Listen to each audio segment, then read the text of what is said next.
Nəhayət ki, torpaq əlimdə, bahar ürəyimdə yarmarkası açıldı və biz də qərar verdik ki, buradakı stendlərdən bir neçəsini yoxlayaq. İlk olaraq Mando stendi ilə başladıq. Bunu soyuq əllər zamanında da yoxlamışdım və o zaman da çox bəyənmişdim. İndi də dadı çox gözəl idi. İkinci olaraq Yummy Ponching stendində magnoliyaları yoxlamağa qərar verdik. Bizim aldığımız alballı magnoliya idi. Dadı da həqiqətən çox yüngül və xoş idi. Biraz ətrafı gəzdikdən sonra diqqətimizi vaxtilə çox məşhur olan qurudulmuş dondurma stendi çəkdi və Mini Pops stendinə yaxınlaşaraq bu dondurmaları yoxlamağa qərar verdik. Düzünü desəm, dadı şirdildiyi qədər möhtəşəm deyildi, amma belə yaxşı idi.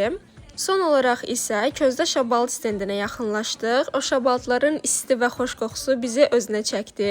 Əslində dadı yaxşı idi, sadəcə mənim gözlədiyim qədər deyildi. Ümumilikdə isə yarmarka çox maraqlı və rəngarəng keçdi. Targoviya yolunuz düşsə, gəlib baxmanızı tövsiyə edirəm.